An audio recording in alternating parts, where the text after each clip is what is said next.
Olá, pimpolhos do oitavo ano, aqui quem fala é o professor Leonardo. Hoje nós vamos falar sobre economia. Nós temos hoje no nosso governo um ministro que se diz detentor do liberalismo, né? Ele é um cara liberal.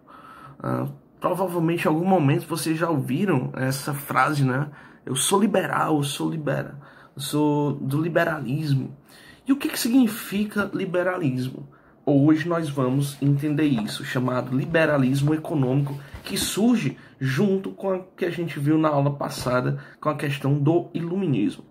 Ok? Então a gente vai para a página 295 e a gente vai entender o processo de construção do liberalismo econômico. Ok? Galerinha, vamos aqui à leitura e a gente vai comentar cada ponto desse termo, porque requer muita atenção da gente para a gente tentar imaginar, porque aqui vai ser um exercício de imaginação, né? Porque a gente vai tentar imaginar como é que é. A gente sabe como é que funciona o mercado hoje em dia, mas a gente vai tentar entender também como é que era o mercado anteriormente, ok? Vamos lá. Observamos, página 295, primeiro parágrafo, vamos lá. Observamos anteriormente que os pensadores que faziam parte do movimento iluminista contestavam o modelo político do antigo regime, principalmente no que se refere aos privilégios da nobreza e do clero.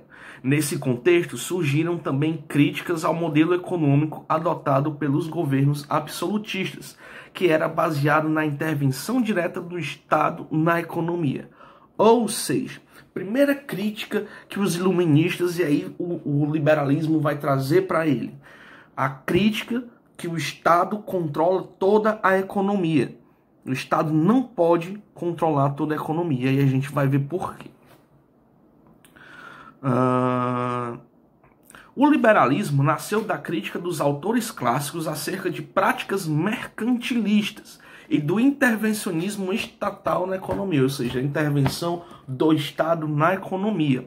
A crítica ao pacto colonial, das relações de dependência da colônia frente à metrópole e do exclusivo metropolitano causaram discussões que colaboraram diretamente para o desenvolvimento das teses liberais. Vocês lembram o que é esse pacto colonial? Vamos relembrar. Um dos pontos principais do mercantilismo é a busca por novas terras, né? Daí, por exemplo, nesse contexto do mercantilismo, o Brasil virou colônia de Portugal. Então, vamos usar o caso do Brasil e de Portugal. Quando o Brasil fica submetido a Portugal, o Brasil ele é obrigado a comercializar somente com Portugal. Quem é que determina isso? Esse chamado pacto colonial. A colônia só tem que comercializar com a sua metrópole, ou seja, Portugal. Por quê? Para Portugal lucrar muito mais. Isso dentro de um mercado liberal é inimaginável. A pessoa tem que ter, o país ele tem a liberdade de comercializar com aquele que melhor lhe servir. Então essa crítica ela vai ajudar a derrubar essa ideia do mercantilismo, dos protecionismos e fortificar essa ideia do liberal. Outro ponto importante que os liberais pegaram, Isaac Newton, vocês conhecem, né? O teórico lá, né? Ele fez a lei da gravidade, por exemplo, né? Influenciou diretamente os teóricos do liberalismo, embasando o seu discurso científico nas leis naturais. Olha só a jogada de mestre desses liberais. Olha só. A lei da gravidade, por exemplo, corroborava a existência de leis naturais do universo. O universo tem leis naturais que são imutáveis. Não muda. Os teóricos apenas adaptaram essa metodologia e, seguindo a ideia de a economia, também existiam leis naturais. Exemplo, lei da oferta e da procura. O que é a lei da oferta e da procura? Eu tenho bastante livro. Então, se as pessoas não procuram meu livro, esses livros, eu vou baixar o meu preço. Agora, se tem muita gente buscando, Aí eu também ou baixo o preço e vendo muito, ou então aumento o preço porque tem muita procura. Lei da oferta e da procura. Depende de quanto eu estou ofertando, depende de quantas pessoas estão procurando estes produtos. Entenderam?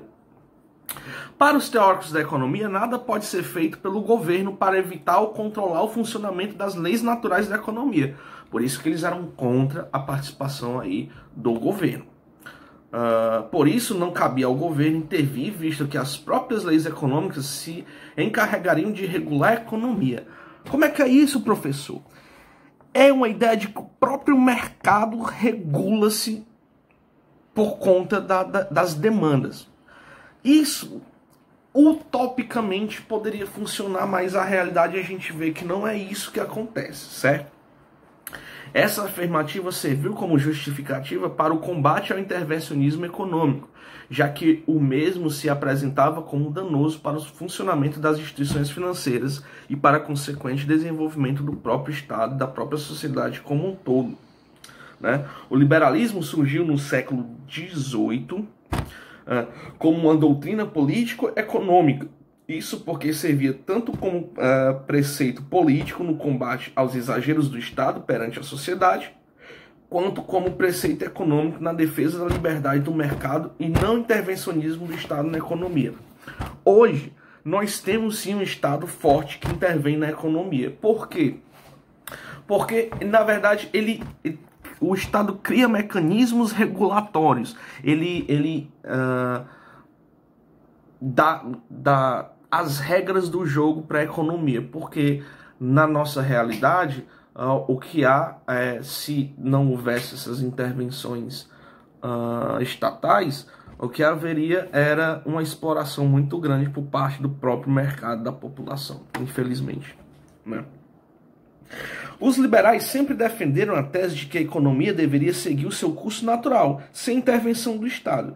Assim como na natureza, o mundo natural segue seu caminho. Na economia, o mundo econômico segue pelo mesmo processo. Ou seja, eles comparavam sempre a questão da autorregulação.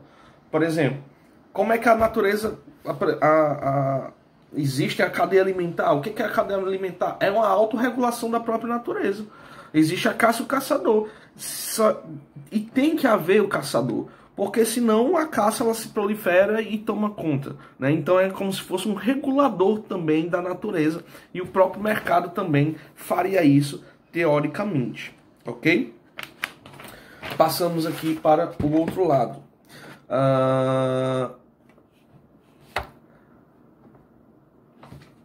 Então, galerinha, na verdade, o que eu quero de vocês agora é que vocês façam um resumo das chamadas escolas econômicas do período iluminista. Eu quero que vocês façam um resumo da página 296, 297, 298 e 299, ok?